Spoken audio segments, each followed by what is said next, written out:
अगर मैं आपसे कहूं कि कोई इंसान 3 दिन समुद्र के अंदर रह सकता है तो शायद यकीन करना मुश्किल होगा। समुद्र का सरफेस जितना सुंदर दिखाई देता है, इसकी गहराई में जितना ज्यादा जाए ये उतना ही ज्यादा मानव के लिए खतरनाक साबित हुआ है। समुद्र का 80% हिस्सा ऐसा है जो इंसानों के लिए किसी खतरे से कम नहीं है, लेकिन फिर भी बड़े बड़े शिप्स को अपने काम के मकसद की वजह से इस खतरनाक जगहों से गुजरना पड़ता है। आज हम इस वीडियो में जानेंगे कि कैसे एक शख्स 3 दिन बिना ऑक्सीजन के समुद्र के अंदर कैसे सरवाइव कर पाया। एक बार फिर से स्वागत है आप सभी का हमारे चैनल जिज्ञान में। यह हादसा 2013 में नाइजीरियन के साथ हुआ था, जिसका नाम हैरिसन और जेबा ओकेन था।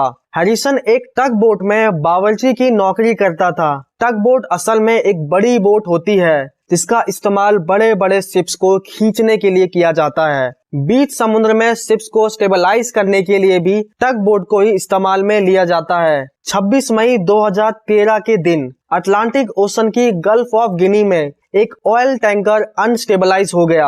अटलांटिक ओशन की गहराई में पेट्रोलियम और अन्य कीमती तत्व पाए जाते हैं, जिस कारण उस जगह से तेल को निकालने के लिए बड़े शिप्स का इस्तेमाल किया जाता है। उस दिन कुछ ऐसा ही हुआ था।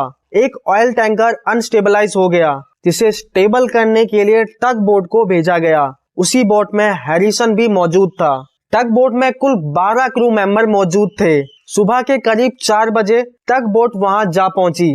उस समय समुद्र के चारों ओर शांति छाई हुई थी। टग बोट के वर्कर्स ने ऑयल टैंकर को रस्सी की सहायता से स्टेबल करने की कोशिश करी, लेकिन तभी कुछ ऐसा हुआ जिसकी किसी को उम्मीद नहीं थी। एकदम से एक बड़ी लहर आई, जिसकी वजह से टग बोट का बैलेंस बिगड़ गया और बोट एकदम से पलट गई। बोट के पलटने से सभी क्रू मेंबर्स में हलचल मच गई। ज्यादातर क्रू मेंबर ने खुद को एक कैबिन में लॉक कर लिया। पानी बड़ी तेजी से बोट में फैलता जा रहा था। हैरिसन उस समय टॉयलेट में मौजूद था। हैरिसन को समझ आता इससे पहले ही वॉशरूम की खिड़की से पानी अंदर आने लगा। उसने जैसे ही बाहर जाने के लिए टॉयलेट का दरवाजा खोला, पानी का बहाव उसे किसी और कमरे में बहा ले गया। उसके बाद वह जैसे तैसे बोट के दूसरे टॉयलेट तक पहुंचा, जहां एयर पॉकेट मौजूद था। एयर पॉकेट का मतलब है कि वहां सांस लेने के लिए जगह बची थी। तभी बोट एकदम से ओशन के बॉटम पर जा लगी। उसके बाद तो मानो जैसे सन्नाटा ही छा गया हो। टग बोट ओशन की सरफेस से लगभग 100 फीट नीचे थी।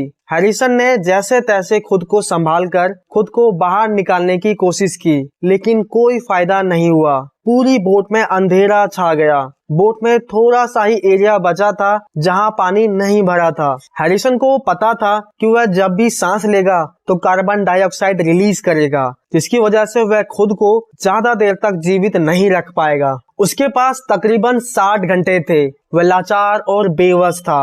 रेस्क्यू टीम के इंतजार करने के सिवा दूसरा कोई रास्ता उसके पास नहीं था, लेकिन वह फिर भी रुका नहीं। उसने एक बार फिर से बोट के अंदर जाकर देखा तो खुशकिस्मती से उसे एक रूम में कुछ और एयर पॉकेट मिल गया। उसे वहीं कुछ जूस की कैन भी मिली, जिसे पीकर हैरिसन ने खुद को डिहाइड्रेट होने से बचा लिया। लेकिन उसका पानी में ज्यादा देर तक रहना भी किसी खतरे से कम नहीं था, क्योंकि अगर वह ज्यादा देर तक ठंडे पानी में रहता है तो उसे हाइपोथर्मिया हो सकता था, जिससे उसे पैरालाइज या ब्रेन हैमरेज की प्रॉब्लम हो सकती थी। उसने हिम्मत करते हुए बोट में तैर रहे सामान से कुछ ऐसा बना लिया जिससे वह पानी में तैर सकता था। उस वस्तु पर बैठकर उसे बाहर से कुछ आवाजें आ रही थी। वह बोट से बाहर जाकर देख तो नहीं सकता था, लेकिन उसे यह तो एहसास हो गया था कि उसके बाकी के क्रू मेंबर एक शार्क मछली का शिकार बन गए थे। समय बीतता जा रहा था। हैरिसन खुद को उस वस्तु के सहारे से पानी से बचा हुआ था। इस हादसे को 2 दिन बीत चुके थे और अब एयर पॉकेट में ऑक्सीजन का लेवल खत्म हो रहा था। हैरिसन मान चुका था कि उसकी मौत नजदीक आ रही है। ऑयल टैंकर के क्रू ड्राइवर को भेजा गया था बोट का जायजा लेने को।